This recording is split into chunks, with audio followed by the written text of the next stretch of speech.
Assalamualaikum warahmatullahi wabarakatuh. A'udzubillahi minasyaitonirrajim. Bismillahirrahmanirrahim. Alhamdulillahi rabbil alamin.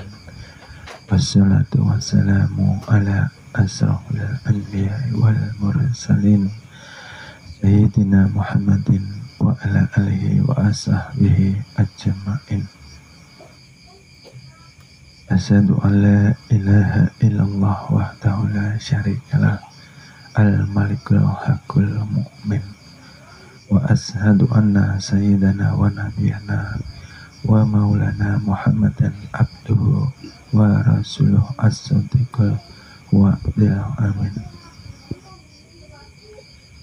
Salawat dan salam selalu kita haturkan kepada junjungan baginda Nabi Muhammad sallallahu alaihi wasallam beserta seluruh keluarganya, beserta seluruh sahabatnya, beserta seluruh pengikutnya hingga yaumil kiamat. Alhamdulillah wal alhamdulillah.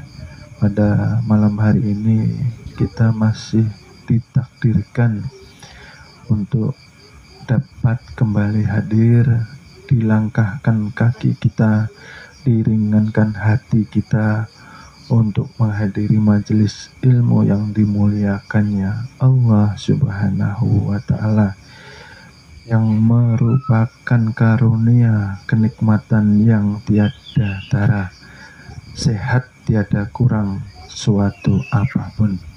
Mudah-mudahan pada malam hari ini Allah memberikan keberkahan, ampunan, hidayah dan pemahaman ilmu kepada kita semua.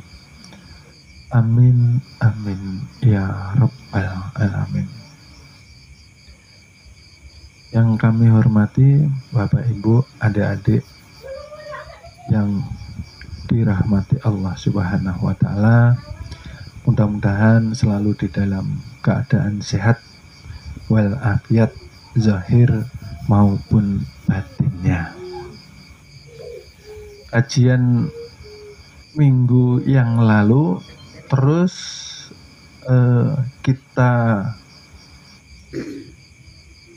ulang bab dari awal syahadat, ya Bapak Ibu, karena ini terus berhubungan Bapak Ibu. Setelah syahadat, pengenalan, baru turun perintah ibadah salat. Betul ya Bapak Ibu? Karena ibadah tanpa mengenal yang disembah maka akan sia-sia, ya. Dan ibadah harus diawali dengan pembersihan. Yang kemarin mudah-mudahan sudah kita terapkan di dalam amaliyah kita sehari-hari, bahwa untuk menghadap kepada yang maha suci, Allah hanya menerima yang hanya suci saja. Artinya zahir pun batin kita harus mampu mensejajarkan, mengembalikan kesucian yang Allah titipkan kepada insan kamil mukamil. Lalu setelah itu, sebelum menapaki ibadah, yang awal dikatakan sholat, haruslah kita mampu mengisi ibadah itu. Jangan sampai ibadah hanya seperti benda mati saja. Ibadah jangan sampai seperti patung saja. Ibadah jangan sampai kita lakukan mati-matian tetapi tidak mendapatkan manfaat sama sekali. Ibadah tidak diterima, tidak dikatakan sah di sisinya Allah Subhanahu wa Ta'ala, karena nilai suatu amal ibadah ataupun kebaikan bukan dilihat dari banyaknya, jumlah yang dikerjakan atau tidak melihat tingginya dari ketaatannya kepada Allah Subhanahu wa ta'ala, Bapak Ibu. Karena ketika seorang hamba menilik amal ibadah kebaikannya, contohnya ya sholatnya, puasanya, zakatnya, atau umroh serta hajinya, ketika disandarkan kepada diri, maka akan menjadi sia-sia di hadapan Allah Subhanahu wa ta'ala. Sungguh amat disayangkan dan jangan sampai terjadi kepada kita. Karena dikatakan seluruh ibadah tanpa ada ruhnya maka akan sia-sia. Jadi sebelum mengerjakan sholat haruslah kita mampu mengenali sir daripada ibadah itu sendiri yang dikatakan ikhlas.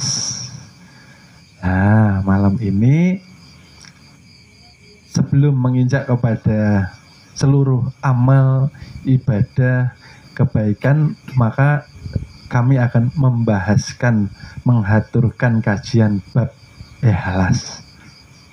Apa yang dikatakan ikhlas menjadi ruhnya ibadah, karena tanpa ikhlas maka kebanyakan manusia secara syariat fikihnya yang dikhawatirkan menimbulkan rasa takabur, menimbulkan sifat riya, hingga lahirlah sifat ujub. Karena seseorang ketika tidak melandasi segala suatu amal ibadah kebaikannya dengan sir ikhlas, maka seakan-akan ia merasa yang paling banyak sholatnya, yang paling banyak zikirnya, yang paling kuat sholat istiqomah di sepertiga malamnya, yang paling istiqomah di seluruh ibadah-ibadah sunnahnya. Dia merasa sudah aman daripada siksa api neraka karena dia sering menolong orang dan berbuat kebaikan. Merasa karena tidak dilandasi dengan sir daripada ikhlas itu sendiri. Karena kebanyakan manusia menjalankan amal ibadah dan kebaikan menginginkan tuntutan, menginginkan harapan, menginginkan hasil kepada yang ditujunya ialah Allah Subhanahu wa ta'ala. Karena belum memahami sirnya daripada ikhlas itu sendiri.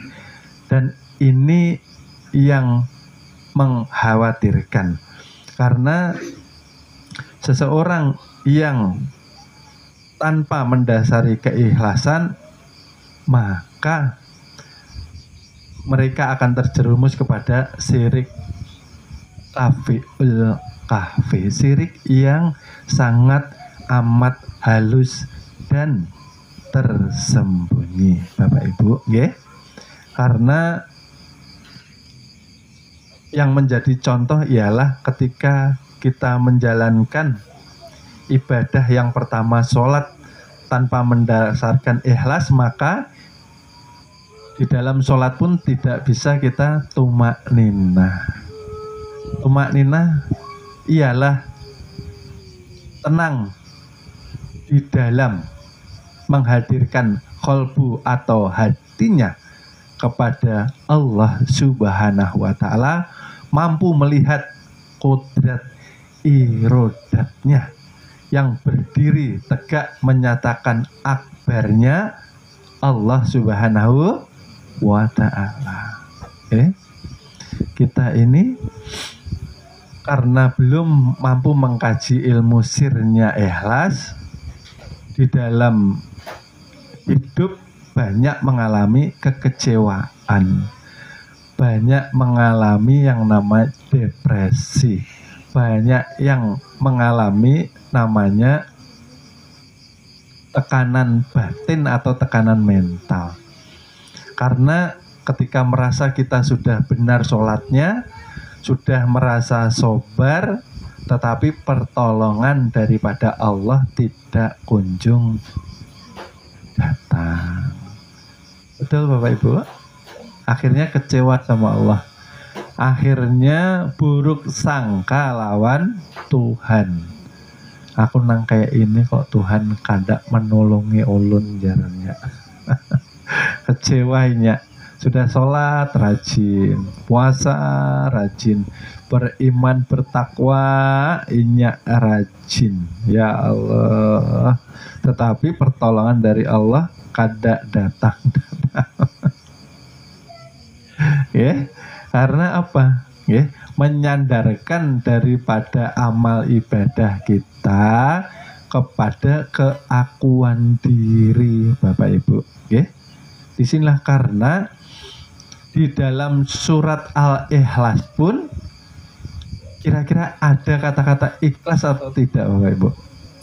Surat Al-Ikhlas ada enggak kata-kata ikhlasnya? Enggak ada ya? Kenapa enggak ada? Ada suratnya Al-Ikhlas. Bacaannya apa Bapak Ibu? Al-Ikhlas yang pertama. Nah, Qul hu Allah hu ahad. Disitulah rahasianya yang dikatakan ikhlas. Qul hu, katakan wahai Muhammad, aku itu esa, aku itu ahad, aku yang memberikan anugerah, kenikmatan, Ar-Rahman, Ar-Rahim, kasih sayang kepada engkau hingga engkau mampu beramal, beribadah dan berbuat baik. Jadi amal, ibadah, perbuatan kebaikan kita semuanya karena murni dari pertolongan siapa Bapak Ibu? Allah Subhanahu. Nah, inilah yang namanya sir daripada ikhlas itu sendiri. Sir ikhlas inilah yang nantinya diharapkan mampu mengikis kesombongan di dalam ibadah kita. Yang merasa sudah alim, lalu di dalam hatinya membanding-bandingkan. Yang itu sholat kok Senin Kamis, nang itu kok jarang baca Al-Quran, nang itu kok jarang tahajud, nang itu subuhnya kok lepas taris. Nah, itu namanya membanding walaupun di dalam hati. Itulah dikatakan takabur. Lalu riya, merasa hebat daripada yang lainnya.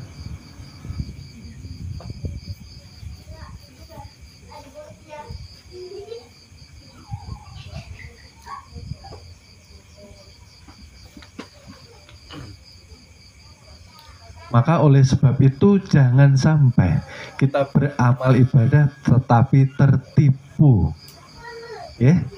Apa dikatakan tertipu? Kita merasa sudah cukup amal ibadah kita 70 tahun lamanya, sholatnya rajin, tidak pernah ketinggalan jamaah di masjid, puasanya tidak pernah ada yang terlepas, zakatnya rajin, sudah memenuhi panggilan undangan dari Allah Subhanahu. Nah, dibela-belain ngumpulkan uang untuk umrah. Wih, jauh betul mau ketemu Allah. Subhana. Ya Allah, mau bertemu Allah, iya enggak apa-apa. Karena itu wajib secara syariat bagi mereka yang mampu dengan hartanya dan mampu dengan ilmu pengetahuannya. Tidak dilarang Bapak Ibu, silahkan. Tapi ketika pulang dari tanah suci Mekah, maka akhlaknya harus sesuai dengan akhlaknya Rasulullah. Nah, pulang dari Mekah kok pendusta. Oh, ke Mekah kan sudah bertemu dengan Allah. Nah, berarti sudah bersih. Pulang dari tanah suci Mekah itu harus mempunyai sifat tawadu. Di tanah suci Mekah selfie. Subhanallah, larang bujur lah mau bertemu dengan Allah. La ilaha illallah. Maka luruskan niat agar kita selamat di dalam ibadah dunia dan akhirat. Meluruskan niat ialah dasarkan ketika ibadah lillahi ta'ala. Karena kebanyakan manusia ketika ibadah dia mati-matian. Nah, mati-matian artinya apa Bapak Ibu? Yang biasanya Senin Kemis jadi setiap hari bangun malam. Tahajudnya tidak pernah kendor. Ternyata utangnya menumpuk. Karena dikejar-kejar debt collector. Artinya ibadahnya karena ingin diselesaikan masalahnya, ternyata bukan karena lillahi ta'ala, bukan karena Allah subhanahu wa ta'ala. Subhanallah. Seperti itu, maka tidak akan menjadikan kita lebih dekat kepada Zat yang maha suci. Karena ikhlas ini ialah pemurnian Bapak Ibu. Pemurnian itu jangan sampai terlihat adanya diri kita yang mampu untuk beribadah. Karena semua ini hakikatnya ialah titipan Bapak Ibu. Jangan jauh-jauh. Ketika diberi napas harus dilepas. Betul Bapak Ibu? Coba ditahan, jangan dilepas. Ada yang tahan Bapak Ibu? Nah, ini yang paling sering kita lupakan. Inilah timbulnya penderitaan kepada umat manusia. Dadanya menjadi sempit Bapak Ibu. Dadanya menjadi sempit. Kenapa? Karena tidak ikhlas di dalam ibadahnya, lalu akibatnya tidak ikhlas pun menerima takdir daripada Allah subhanahu wa ta'ala. Mereka diuji, mereka dicoba dengan sedikit kesusahan, sedikit kekurangan, sedikit kemiskinan, maka yang keluar bukan hamdalah, tetapi keluhan. Ya, disitulah sifat manusia mudah berkeluh kesah. Akhirnya sempit hatinya Bapak Ibu. Orang yang tidak ikhlas di dalam ibadahnya, maka disitulah sumber dari penderitaan hatinya. Hati kalau sudah sempit, hati kalau sudah sempit, kemasukan ujian dan cobaan, serasa hidup ini sudah sangat amat berat menjalaninya. Seperti garam Bapak Ibu, pernah saya contohkan, ketika dimasukkan ke dalam gelas 1 sendok garam, maka air yang di dalam gelas akan terasa asin. Tapi ketika garam itu ditaruh di dalam telaga, menjadi asin atau menjadi tawar Bapak Ibu? Menjadi tawar. Nah, disitulah kolbu atau hati manusia yang mendasarkan ibadahnya ikhlas lillahi ta'ala, maka dalam hidupnya akan timbul rasa sabar. Karena ikhlas itu hubungannya dengan sabar. Barang siapa yang tidak mengenal Tuhannya, maka tidak akan mampu ikhlas. Apalagi disuruh nah, yang ada menahan sabar. Ketika sudah tidak tahan, sabar ada batasnya. Nah, mau menghamuk biasanya nang kayak itu. Sabar ada batasnya ini. Nah, mau menghamuk itu hati-hati. Nggih, selisih aja, jauhi. Nah, daripada ketemu syaiton. Karena di kajian kemarin, manusia yang hidup tanpa hati atau kolbunya hidup, maka mereka mampu membunuh sesama manusia. Mereka mampu menjolimi, menyakiti sesama manusia. Karena hanya hidup-hidupan saja, tubuhnya saja, kolbunya tidak ada menyala cahaya nur Muhammadnya, tidak ada menyala cahaya zikirnya. Karena hati terlalu banyak dosa dan maksiat yang tidak mau mereka membasuhnya dengan kalimat ikhlas. La ilaha kalimatul ikhlas.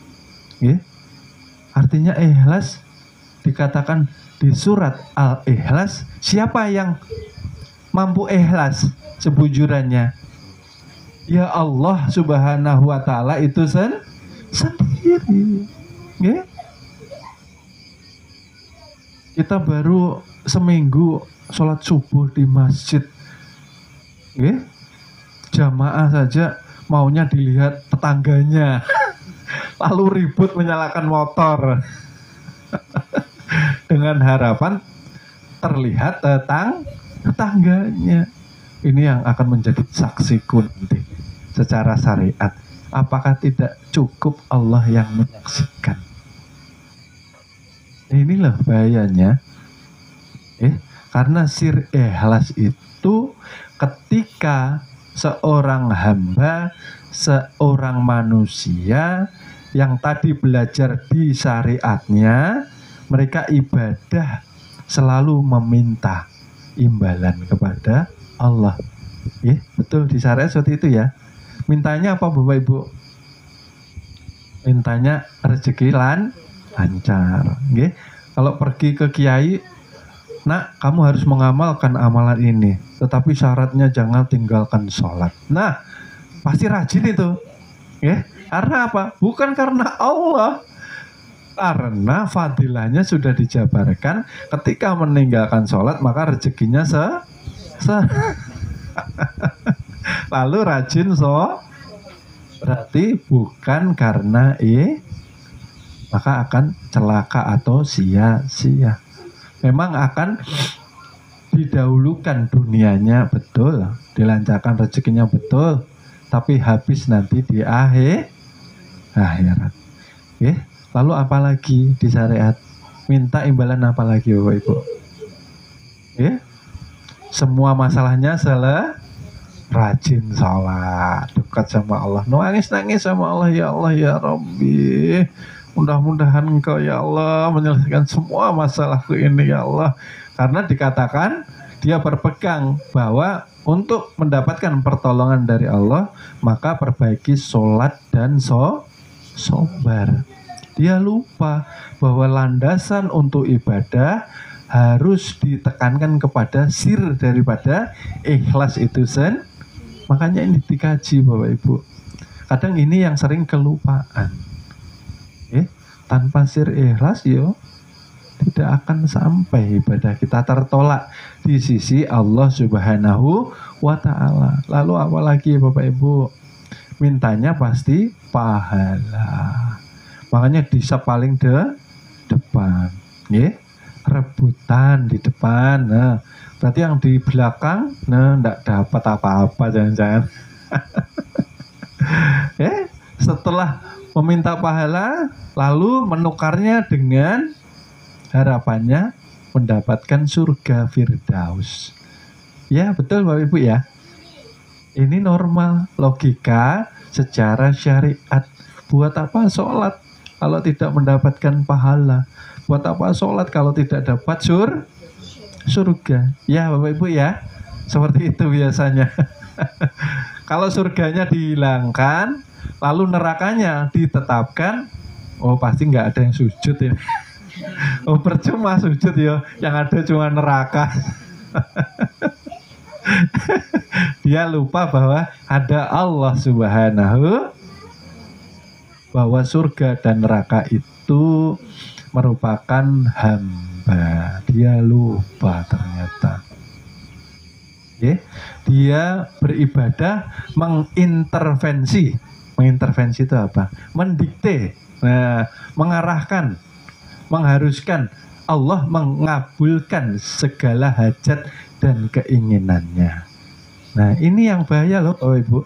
Disyariatkan kebanyakan seperti itu. Dia ibadah, dia taat, dia rajin, tetapi dia mendikte Tuhan supaya dijadikan Tuhan itu pengabul daripada seluruh doa. Berarti Tuhan dijadikan pelayan hawa nafsunya. Nah ini yang harus kita kupas karena ini sangat bahaya. Kalau tidak begini aku tidak mau lagi sholat, ya Allah. Nah akhirnya jadi ateis. Tidak bertuhan, keluar dari agama Nah ini sangat bahaya karena yaitu tadi pemahaman ilmu sangat penting Bapak Ibu. Karena dikatakan bahwa ketika kita beribadah tanpa ilmu akan sia-sia. Berilmu tanpa ibadah, nah hukumannya siksa api neraka karena punya ilmu tidak diamalkan.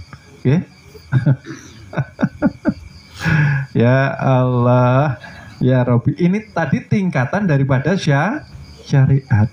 Jangan sampai kita yang seperti ini, Bapak Ibu. Seandainya hanya ada neraka, ya tetap kita sholat. Tetap kita beramal, beribadah, berbuat kebaikan. Demi apa Bapak Ibu? Demi apa? Demi mengharapkan ridhonya dari Allah Subhanahu wa ta'ala. Karena Rasul mengatakan bahwa aku ini mampu memasuki surga bukan karena amal ibadahku. Hadis sahih Bukhari. Tapi karena apa? Ini selevel Nabi nih yang mengatakan seperti itu. Jadi Rasulullah, junjungan Nabi besar kita, masuk surga karena karunia, rahmat, anugerah, kasih sayang daripada Allah Subhanahu wa ta'ala. Itu loh Bapak Ibu. Jadi mustahil manusia masuk surga itu karena amal ibadahnya. Ini yang harus kita ingat. Kenapa bisa mustahil Pak? Ya karena sudah kita jelaskan. Umur kita 40 tahun seandainya dibagi 2. Habis umurnya yang 20 tahun untuk istirahat. Nah, berarti tinggal 10 tahun. 10 tahun dibagi 2 lagi. Yang tadinya beribadah sudah mengenal Tuhannya, dan yang beribadah sebelum mengenal Tuhan. Dibagi imbang saja. Setengah. Tinggal 10 tahun. 40 dibagi 2 tinggal 20. 20 dibagi 2 tinggal 10. Nah, 10 tahun. Nah, ibadah yang sudah mengenal Allah, kita anggaplah ini sudah dia mengerjakan ibadah dengan sir ikhlas. Nah, ini hebat, ini sudah levelnya para wali Allah ini. tetapi dikurangi dengan dosa dan maksiatnya. Kira-kira bisa dibagi atau habis? Artinya amal ibadah manusia tidak ada yang sempurna, Bapak Ibu. Di sisi Allah Subhanahu wa taala cacat semua, serba kekurangan. Karena diuji sakit saja mengeluh. Ya. Diuji lapar sedikit mengeluh. Diuji kekurangan harta benda sedikit saja mengeluh. Tidak ada syukur-syukurnya. Ya syukur dijadikan manusia, bukan dijadikan kambing. Nah, kalau kambing lah ini bahaya. Ketika korban harus merasakan. Nah inilah sakitnya kalau tidak mengaji. Kalau hidup hanya mengutamakan sifat binatang. Wajar kalau disembelih. Karena nah, itu loh maksudnya. Oleh sebab itu kita harus malu sama Allah. Kalau ibadah ini ditujukan kepada selain Allah, maka kita sudah sering mengatakan, inna sholati wa nusuki wa mahayaya. Nah, sesungguhnya sholatku, ibadahku, hidupku, matiku hanya untuk Allah, Tuhan semesta alam. Bapak Ibu, jangan sampai kita ini setiap hari circle hidupnya tidak ada perubahan kualitas ibadah. Karena ikhlas ini yang paling penting dan utama, Bapak Ibu. Jangan sampai kita ibadah hanya didasarkan kepada buku kitab fadilah amal. Ini bahaya. Diadakan kitab fadilah amal itu secara syariat hanya membuat seorang hamba ini rajin beribadah. Kalau Senin amalannya ini, fadilahnya ini, zikirnya ini. Nah, hari Selasa beda lagi nanti.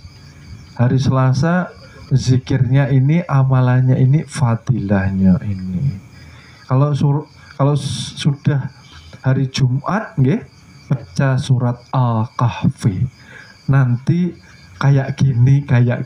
Nah, itu yang ditancapkan ke dalam kolbu.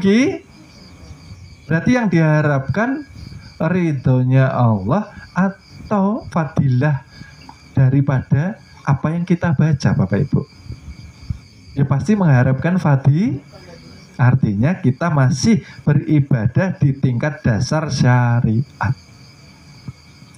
Ibadahnya manusia, seorang insan yang tertolak di sisinya Allah Subhanahu, mengharap pada tidak mengerjakan.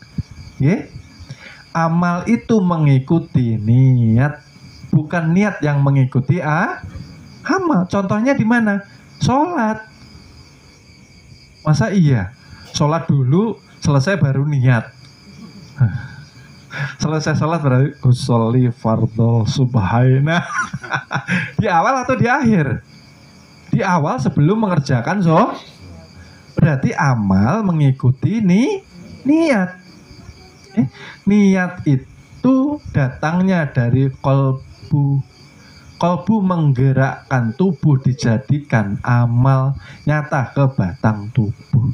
Berarti yang menggerakkan batang tubuh beribadah kita atau pertolongan daripada Allah Subhanahu wa taala, Bapak Ibu. Nah, kita harus belajar tafakur toh. Tafakur itu merenung. Jangan sampai kita ibadah sia-sia. Sayang Bapak Ibu, umur kita berapa sudah?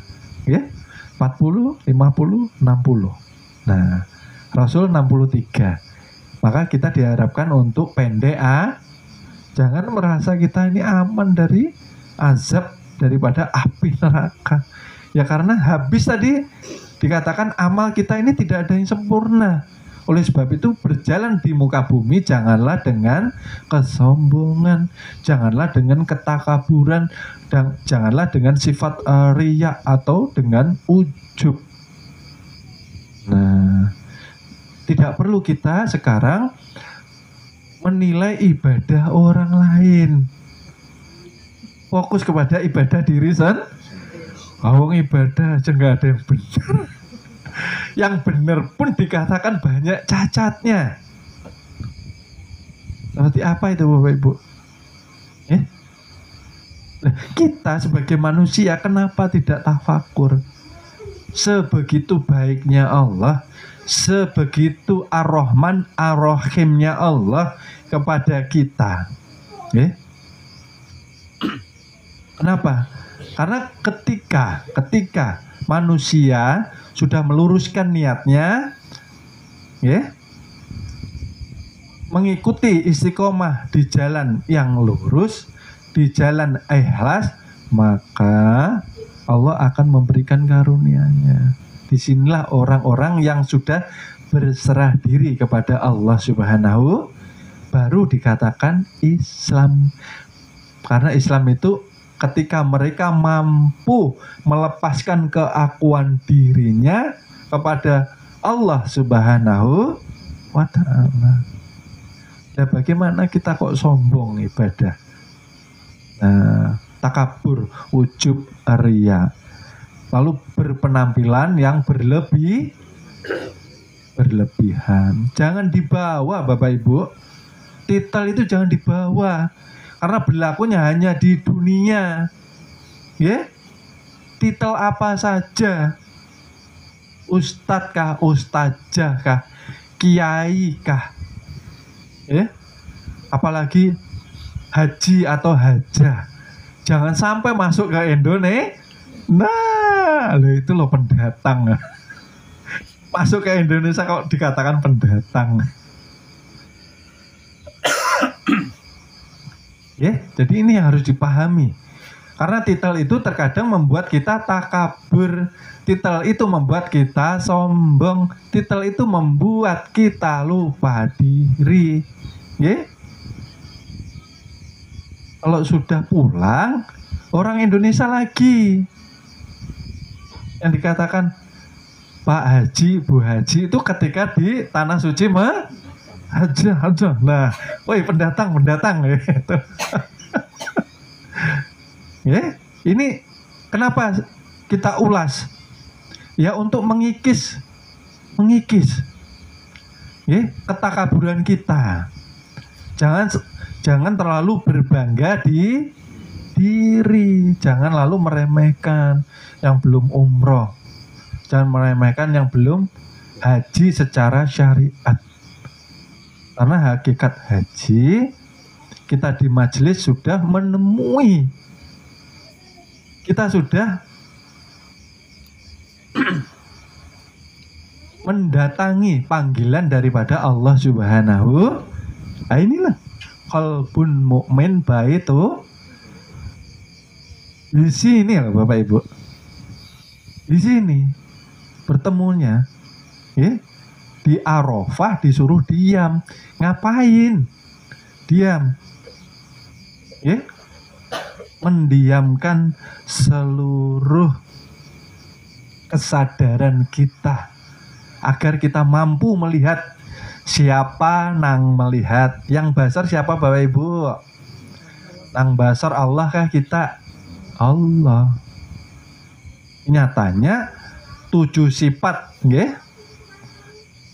tersimpan di dalam sir hayatullah. Dikatakan ruh ketika keluar masuk menjadi napas. Nyatanya kita ini ketika tidur tidak bisa apa-apa.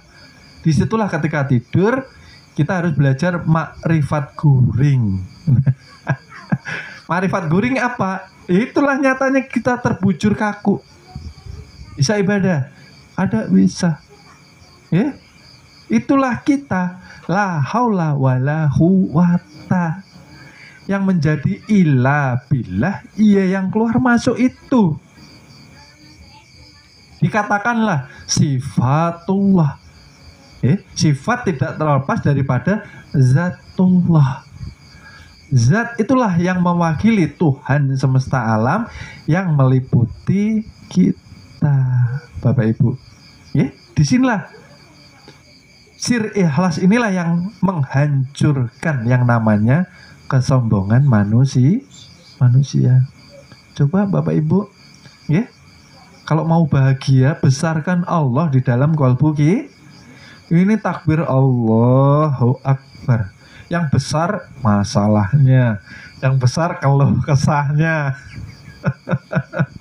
Subhanallah. Yang besar apa lagi? Ujiannya. Begitu besar ujianku ya Allah, kapan selesainya? Serasa tidak kuat aku. Nah, ya Allah, ya Rabb. Berarti kita merasa ada sudah saya katakan, ketika kita merasa ada diri, disitulah sumber penderitaan kita, Bapak Ibu. Coba kita renungi, bukankah Lombok tidak pernah terpisah dengan pedasnya? Bukankah matahari tidak pernah terpisah dari cahayanya? Bukankah garam pun juga tidak terpisah dari asinnya? Begitu pula Allah dengan Muhammad tidak pernah terpisah dengan insan. Itu loh Bapak Ibu. Makanya sir ikhlas ini sebagai perjalanan takholi. Takholi itu apa? Yang pertama membersihkan. Yang dibersihkan penyakit ini yang bercokol nih, wah luar biasa ini. Ini yang selalu menuntun kita untuk memasuki gerbang-gerbang pintu neraka. Ini penyakit kolbu, penyakit takholi itu membersihkan. Caranya bagaimana? Basuh dengan kalimat La ilaha illallah. Nah, ditalkin Bapak Ibu. Nah, ini kemarin kan sudah saya katakan, ditalkin. Supaya apa? Hidup kita ini bahagia, hidup kita ini tenang, hidup kita sejahtera. Nah, kalau nggak nurut Allah, berarti nggak nurut Al-Quran. Kalau nggak nurut Al-Quran, berarti tidak memegang sunnah. Bagaimana hidup di dunia? Sekali aja tau Bapak Ibu. Masa mau menderita terus, sengsara, penuh drama. Makan tidur pun tidak enak. Nah, banyak masa. Karena apa? Yang dibesarkan bukan Tuhannya. Katanya sudah bersahadat, menyatakan Allah Tuhanku, Muhammad Nabiku, menyatakan bahwa tiada yang wujud, tiada yang nyata, kebatang tubuh menjadi wujudullah, merupakan zat dan sifatnya Allah Subhanahu. Nah ini tadi loh. Oleh sebab itu sir ikhlas rahasianya tersimpan di kulhu Allahu. Allah tidak mau diduakan. Kalau kita yang masih merasa bisa sholat, kita yang masih merasa bisa puasa, kita yang masih merasa bisa zakat, kita yang masih merasa bisa berbuat baik dan bersedekah, maka siap-siap kita tergelincir di dalam syirik yang halus, yang tersembunyi. Akhirnya celaka Bapak Ibu. Karena ya itu tadi, bisanya kita sholat karena diizinkan oleh Allah Subhanahu. Karena diizinkan lalu timbullah niat. Oleh sebab itu Bapak Ibu jangan bingung kalau melihat di masjid ada orang datang, dia tidak sempat melafazkan niat, langsung Allahu diterima. Karena apa? Dari rumah sudah punya niat, setelah wudhu ke masjid mau sholat maghrib sudah dipasang niat. Karena hakikat niat tanpa huruf, tanpa dia yang terlintas di bilik kolbu. Kalau usoli itu melafazkan nih. Nah, terus kita ini ibadah niatnya apa? Itu yang harus kita pasang sebelum kita menjalankan, menegakkan sholat 5 waktu ataupun sholatul daimun, ataupun kita menegakkan yang namanya sholat yang secara terus menerus kita kerjakan selama 24 jam. Sholat mencegah dari perbuatan keji dan munkar. Kalau kita yang masih merasa mengerjakan, berarti keji dan menjolimi diri sendiri. Karena ibadah kita gugur di sisinya Allah Subhanahu wa ta'ala. Ini tadi secara syariat, ibadah secara syariat. Apakah kita masih tergolong di dalam syariat ini tadi? Karena jangan sampai ada niat di dalam niat. Ini yang bahaya, Bapak Ibu. Maksudnya apa, Bapak Ibu? Kita rajin sholat tapi menginginkan Allah mengabulkan hajat berarti tidak percaya lawan janjinya Allah Subhanahu wa ta'ala. Cukup ibadah itu jalani dengan ikhlas. Arti ikhlas memurnikan pengakuan diri nang ada, nang mengerjakan, nang menggawi ya zat dan sifat itu sendiri. Allah tidak perlu disembah, sudah mulia. Allah tidak membutuhkan sholat kita. Tapi kenapa Allah menyuruh kita ibadah? Karena Allah ingin melihat siapa hamba yang beriman dan bertakwa kepada Allah Subhanahu wa itu loh Bapak Ibu. Tapi yo jangan lalu seperti ini, lalu kita koler beribadah. Wong beribadah aja masih banyak cacatnya. Luar biasa. Itu loh bagaimana kita itu tidak cinta Allah. Bagaimana kita kok sering lupa sama Allah ya. Tujuan kita kok dunia terus. Belajar tasawuf pengen jadi wali, zikirnya kencang ya, mudah-mudahan dapat karomah. La ilaha illallah, la ilaha illallah. Ingin karomahmu ya Allah. Nah, ini ya salah satu tujuan yang menjadikan seorang salik akhirnya terlepas daripada tujuan perjalanannya. Beri keramat sedikit lupa. Rasa bangga, bahaya ini Bapak Ibu. Oleh sebab itu belajar sir ikhlas ini sangat penting Bapak Ibu.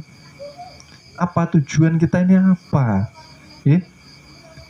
Ibadah sholat, zikir, pergi ke majelis, capek-capek jauh-jauh ini tujuannya apa? Hanya satu, tetapkan di dalam qalbu kita satu saja Bapak Ibu.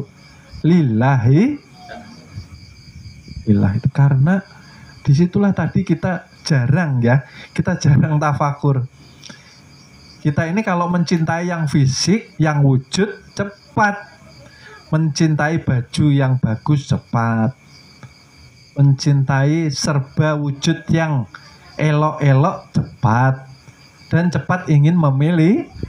Itu Bapak Ibu. Kalau jangan pacaran dulu, ngelihat cantik, bunga semua, ingin aku manikahi inyak. Nggih Bapak Ibu. Ya karena rata-rata manusia, rata-rata kebanyakan ya seperti itu. Kebanyakan mereka melihat zohirnya, nampak bungas, nampak bagus, lalu mempunyai keinginan untuk memilih. Jarang kita ini aku ingin menikah, niatku hanya ibadah. Pilih nang hitam yang kada bunga. Subhanallah. 10 tahun, 15 tahun, biniknya sudah kariput. Nah, Anda bini nang masih muda nah tali urik di jalan. Subhanallah. Nah, artinya apa? Masih kita tertipu daripada casing, tertipu daripada penampilan zahir. Kita masih terhijab, tercover kesadaran diri bahwa yang ada hanya Allah. Yang cantik siapa? Sifatnya Allah, keelokan Allah. Yang gagah siapa? Sifatnya Allah. Nah, kalau sudah di situ yang terlihat hanya Allah, mustahil kita ini mempunyai niat untuk berbuat maksiat, menjolimi diri sendiri. Seperti itu Bapak Ibu. Itu ikhlas Bapak Ibu. Nggih. Jangan sampai kita ini keluar dari majelis lalu merasa paling berilmu, merasa paling hebat. Jangan keluar dari majelis tawaduk, rendah hati. Bungul benar. Alhamdulillah, tambahi cilai. Ini dibungulkan orang marah seharinya. Nah, berarti merasa pintar. Ya Allah ya Rabbi. Anu itu nah, dengan suara aja sakit hatinya. Sakit hati. Berarti harus rajin belajar apa Bapak Ibu? Belajar ikhlas. Ikhlas itu apa? Memurnikan pengakuan diri yang ada hanya zat sifatnya Allah yang tajali ke batang tubuh. Kalau kita belum takholi, belum membersihkan hati, bagaimana merasakan hadirnya tajali zat sifat Allah ke batang tubuh? Tidak bisa. Hati ini gelap terus Bapak Ibu. Sedikit masalah hamuk, sedikit diuji hamuk. Pokoknya di rumah itu banyak piring berterbangan. Bos. Subhanallah. Yang ikhlas Bapak Ibu, belajar tauhid itu yang ikhlas, yang sabar. Bagaimana bisa ikhlas toh Pak? Saya itu sudah sabar. Nah ini belum sabar ini. Karena merasa punya ikhtiar, merasa punya usaha. Bahwa usaha ikhtiar datangnya daripada Allah Subhanahu. Betul Bapak Ibu? Karena amal mengikuti niat. Bangun tidur niatnya apa? Maka amal mengikut daripada niat yang Allah terbitkan daripada sir kepada nyawa, kepada hati, lalu nyata ke batang tubuh. Berarti batang tubuh ini sebetulnya ya seperti patung tuh Bapak Ibu. Benda mati. Bisa bergerak karena hayat yang membungkus 7 sifat. Lah kok nggak mengakui loh. Yang ada ini zat sifatnya Allah yang nyata tajalli. Tapi kita bukan mengaku menjadi Tuhan. Bukan napas ini sebagai Tuhan.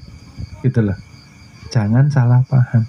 Napas ini refleksi, gambaran daripada sifat laisa kamisli syah. Nah, tidak berwarna, tidak berbau, kada guring, kada lapar, nah, kada berubah. Nah, itu napas ambekan, hidup, urip atau hayat. Nah, ikhlas inilah yang akan menjadikan kita seorang insan kamil mukamil, dirahmati, diridhoi, diberi kasih sayang daripada Allah Subhanahu wa ta'ala. Setelah tahu dari syariat tadi, maka naikkan pemahaman kita untuk beramal ibadah kepada tingkatan tarekat. Tingkatan tarekat itu apa? Dia beramal, beribadah sami'na wa ata'na dengan Tuhannya. Ikhlas Bapak Ibu, lillahi ta'ala. Yang dicarinya hanya ridhonya Allah Subhanahu wa ta'ala. Tidak ada surga kah? Tidak ada neraka kah? Tidak peduli pokoknya. Terus zikir kalau di tarekoh. Zikirnya berapa Bapak Ibu? Minimal 500.000. 500, nggih? Atau 1.000. Nanti naik 2.000, 3.000, 4.000, 5.000 dan seterusnya. Kenapa orang tarekat seperti itu? Karena melatih seorang insan untuk selalu mencintai daripada Tuhannya. Orang kalau sibuk zikir, terlintas enggak Bapak Ibu untuk berbuat maksiat? Orang yang banyak angan-angan karena kondisi qalbunya hampa. Makanya Bapak Ibu pernah enggak ngalami? Tidak ada masalah kok perasaanku enggak enak. Kok bawaannya mau marah aja. Nah, pernah Bapak Ibu? Enggak ada apa-apa, enggak ada masalah. Tapi bawaannya mau marah, mau emosi. Nah, pertanda berarti rigat, kotor, banyak maksiat dan dosa yang belum dibasuh. Nggak ada masalah, tapi moodnya, perasaannya kok maunya marah terus. Nah, rusak moodnya karena nggak pernah dizikirkan. Berarti di hatinya bukan membesarkan Tuhan, yang dibesarkan dunia dan seisi. Maka dikatakan kita ini kan penduduk surga, kok lupa maunya tinggal di dunia terus, tidak ingat kita untuk menyiapkan bekal ke akhir. Nah, kok maunya hidup di dunia terus, nggak ada khawatir atau takutnya inilah. Ya, orang pulang kan sewaktu-waktu tuh Bapak Ibu. Masa enggak terpikir? Dari sini bisa saja besok pagi, ya, saya berpulang ke rahmatullah. Alhamdulillah. Omong enak kok. Siapa yang mengatakan enggak enak? Berarti mereka yang belum bertemu dengan belum tahu nikmatnya pertemuan dengan kekasihnya. Menyatakannya dengan iman, bukan ucapan lisan saja. Ini di sini siapa yang ada? Inilah Bapak Ibu. Pantas hati itu banyak sedih, banyak bimbang, banyak galonya karena tidak ada Allahnya di sini. Sholat dia, setelah sholat dunia yang isi. Jarang dia zikir, berat dia. La ilaha illallah, la ilaha illallah. Ketemu 100, istirahat dulu. Ya Allah, sudah dikatakan, ya, sudah dikatakan. Saking cintanya Allah kepada kita, kalau Allah sudah cinta, seberapapun rusaknya, cacatnya amal ibadah kita, maka akan ditutupi Bapak Ibu. Maka akan dimasukkan ke dalam surga Firdausnya Allah Subhanahu. Kalau kita itu sudah berjalan di dalam ibadah itu dilandasi ikhlas Bapak Ibu. Itu loh Bapak Ibu. Masa ia tidak terpikir, ya? Begitu cintanya Allah kepada kita, lalu kita dihidupkan di dunia, diberi rezeki, diberi kesenangan, tetapi kok sering melupakan Allah ini. Kisah atau ceritanya bagaimana ini? Kan bisa dibayangkan Bapak Ibu. Sholat kita ini yang diterima yang mana? Tidak tahu kita. Kita kalau dengan ibadah kita harusnya buruk sangka supaya tidak takabur. Wah, sholatku ini habis ini kalau dibagi semua nggak ada satu-satu pun yang diterima. Ya Allah, ya Rabbi, hidup jangan menuruti kesenangan hawa nafsu, ya. Hidup kan bukan di sini saja. Ya, awal dari permulaan ketika kita memasuki alam barzah. Mana yang katanya suami setia, mana? Yang katanya istri hidup semati, mana? Ucapannya itu fana semua, fata morgana. Maka jangan terlalu-lalu hidup di dunia. Sering saya katakan, ya, Allah dan Rasulullah itu tempatkan cintamu yang nomor 1. Karena anak, istri, suami itu merupakan bukan pinjaman, berarti bukan milik kita. Yang meminjami juga Allah Subhanahu. Nah kok kita lupa ini? Setelah berkeluarga lupa akhiratnya, terlalu senang dengan berkeluarga, punya anak lalu terlalu fokus kepada anak-anaknya, punya cucu lalu terlalu kesenangan untuk cucunya. Jadi terbagi nih rasa cintanya. Maka yang setia Allah dan Rasulnya, amal ibadahnya, sedekahnya. Yang lainnya habis. Dan gurunya yang selalu menyertai anak didik, anak muridnya, saliknya menuju kepada Allah Subhanahu. Lainnya ndak ikut, Bapak Ibu, ndak ikut. Motor mau dimasukkan, dimarahi orang kok.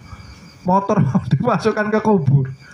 Motor ini nanang digadang-gadang, subhanallah. Suami yang katanya mencintai, ndak sampai bertahan malam, Bapak Ibu, pulang juga. Nah, kebinian juga sama aja. Nah kayak itu. Lalu hidup nih jangan terlalu mengharap selain daripada Allah dan Rasulullah. Nah, seperti itu Bapak Ibu.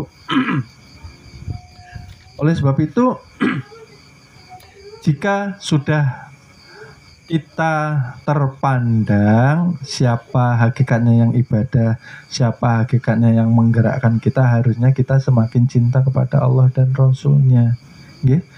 Oleh sebab itu orang torekot itu dia rajin berzikir, karena di dalam kolbunya mulai Allah pancarkan nur daripada Muhammad Rasulullah. Kalau sudah terpancar terang Bapak Ibu, terang. Ada ujian, ada cobaan, ada masalah, ini ringan. Tidak ada yang namanya menilai orang, membenci orang. Tidak ada. Merasa benar sendiri, hebat, alim, tidak ada. Yang ada siapa? La ilaha illallah, la ilaha illallah, la ilaha illallah. Nah itu loh, illallah ditancap, ditanam.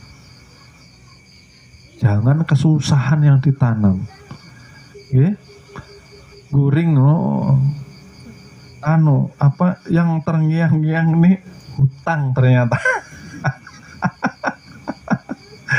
Yang terngiang-ngiang kekurangan daripada rezekinya. Ya Allah, meremehkan bujur lawan Allah Subhanahu wa taala. Maka barang siapa esok ketakutan kada makan, berarti kada bujur itu Bapak Ibu. Pian ini siapa kira? Sudah dinyatakan, sudah dihabiskan rezeki. Adanya kita ini mazarnya tajalinya dari zat dan masih galau, masih ketakutan. Subhanallah, la ilaha illallah. Tetapi kekurangannya, orang beramal di tingkat tarekat pun ia merasa hamba. Berarti masih ada dualisme, ada hamba, ada Allah Subhanahu. Nah, ini rajin, kholwat ya rajin, sholat rajin, zikir yakin, tetapi masih mengakui mereka hamba, menyembah kepada Allah Subhanahu. Maka timbul yang namanya muraqabah. Nah, mereka selalu merasa diawasi oleh Allah. Bagus. Ini sudah top sebetulnya. Selalu merasa diawasi oleh Allah. Akhirnya timbul rasa sifat malu, Bapak Ibu. Manusia ini kalau nggak ada rasa malunya, selesai. Kalau di tempat keramaian gini, bujur aja, baik-baik saja. Tapi ketika sendiri, nah itu tadi, itulah ujiannya. Apa nang digawi ketika sendiri? Merasa sendirian kah? Atau merasa apa Ketika sendiri berarti disitulah harusnya kita memposisikan, memakomkan diri menuju ke fana. Fana itu hilang. Yang hilang bukan tubuhnya, tapi pengakuan ananiyah, adanya diri sendiri.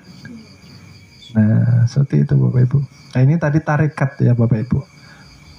Tapi harus terus diperbaiki sampai kepada ibadah makom ikhlas menuju makom hakikat. Nah, di dalam makom hakikat ini tadi Bapak Ibu, seseorang ibadah itu ketika dicela tidak emosi, ketika dipuji tidak tersanjung, karena segala puji hanya milik Allah. Oleh sebab itu tadi saya katakan, kalau mengkaji ilmu tasawuf, titel harus ditaruh. Karena akhir dari titel ini ya, nah, almarhum. Jangan sampai almalun. Nah, almarhum itu yang dirahmati, bukan menunggu kita berpulang yang sebujurannya. Kita pulangkan saat ini supaya dirahmati oleh Allah Subhanahu. Nah, kalau al-mal'un dilaknati, nah kemanapun kita pergi sama Allah saja sudah dilaknati, apalagi dengan makhluknya. Ya, seperti itu Bapak Ibu. Oleh sebab itu, ketika kita menempatkan ibadah kita di makom hakikat, disitulah sampai kepada mempanakan. Setelah taholi, tingkatannya taholi. Setelah mengkosongkan segala hal sesuatu yang tidak baik, lalu mengisi dengan sifat-sifat ketuhanan, maka terlihat tajalli. Yang tajalli siapa? Terlihat Bapak Ibu, zat dan sifat itulah yang berkuasa ke batang tubuh kita. Jadi seperti itulah ketika kita sampai kepada makom hakikat sir ikhlas, maka hilanglah pengakuan ananiyah bahwa kita yang mampu beramal ibadah.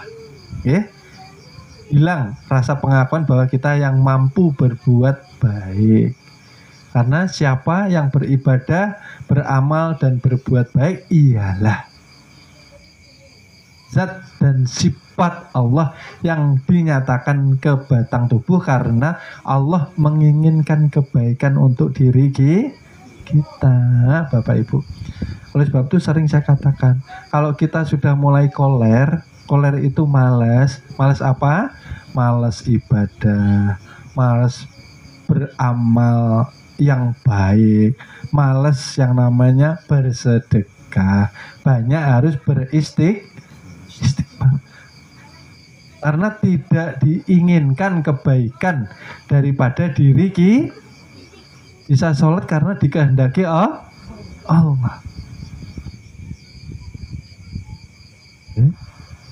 Bisa beramal ibadah, berbuat kebaikan pun karena kehendak Allah, bukan kehendak kita.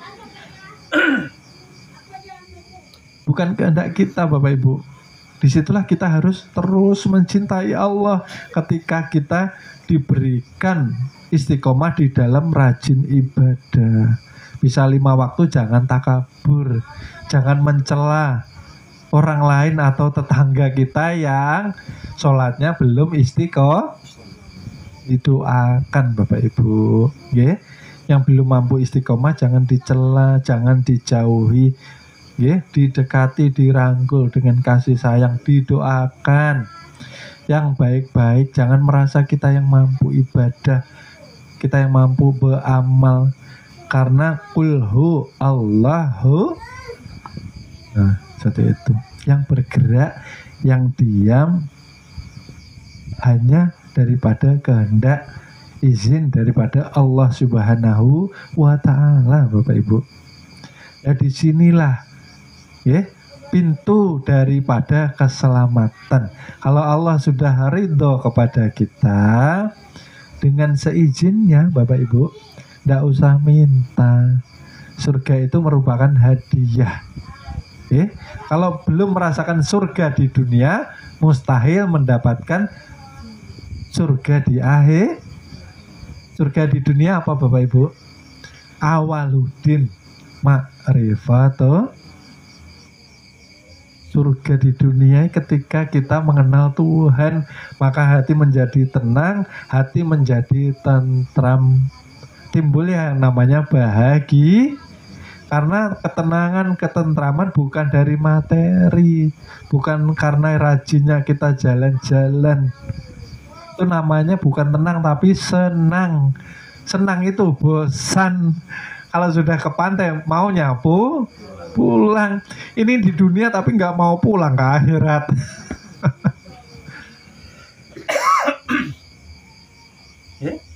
Punya kampung halaman maunya pulang kampung.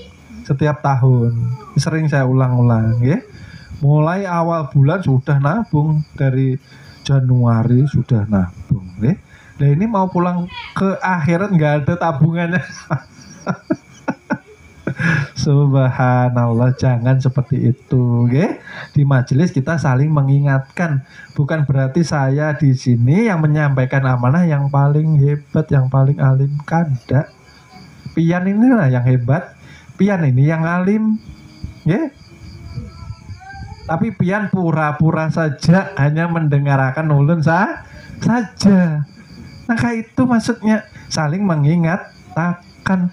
Kada ada di sini namanya niat untuk menggurui, kada ada saling mengingatkan pang di dalam kebaikan. Ya. Jadi sering ulun padahakan bahwa ulun ini sama banyak hilah banyak dosanya, tetapi marilah kita bersama-sama di dalam majelis yang dirahmati dan dimuliakannya Allah Subhanahu wa Ta'ala. Bagaimana pulang dari majelis kita kembali beriman, bertakwa, fana wal bako kepada Allah Subhanahu wa Ta'ala. Mudah-mudahan malam hari ini mampu menghantarkan kita ketika berpulang daripada majelis untuk mengamalkan sir daripada ikhlas itu sendiri. Ikhlas memurnikan pengakuan bahwa yang beribadah, yang beramal kebaikan hanyalah zat dan sifat Allah Subhanahu wa Ta'ala. Kita tidak ada kisah, habis kita. Kada ada yang bisa disombongkan lagi, kada ada yang bisa menjadikan kita takabur lagi. Mudah-mudahan sepulang dari sini majelis kita mampu mencontoh sifat kasih sayang Ar-Rahman dan Ar-Rahimnya Allah Subhanahu wa Ta'ala di dalam kehidupan kita sehari-hari. Ya, amin amin ya Rabbal alamin. Karena puncak daripada mengkaji ilmu agama, Bapak Ibu, ialah mentajalikan sifat Tuhan itu sendiri. Paling tidak sifat dua itu, Bapak Ibu. Kasih sayang, Bapak Ibu, ya. Kalau tidak ada kasih sayang kepada sesama manusia, sesama ciptaan Allah Subhanahu wa Ta'ala, berarti kita harus rajin-rajin lagi mengkaji ilmu agama. Karena mengkaji ilmu agama mengikis ananiyah, akuan diri yang masih bercokol di kalbu kita. Terima kasih ulun sampaikan kehadiran Bapak Ibu dan adik-adik yang dirahmati Allah Subhanahu wa Ta'ala. Mudah-mudahan Allah mengampuni dosa-dosa kita. Mudah-mudahan Allah melunaskan hutang-hutang kita. Allah melancarkan rezeki kepada kita, rezeki yang barokah. Mudah-mudahan Allah mengistiqomahkan kita di dalam amal ibadah kepada Allah Subhanahu wa Ta'ala. Amin amin ya Rabbal alamin. Akhirul kalam, wassalamualaikum warahmatullahi wabarakatuh.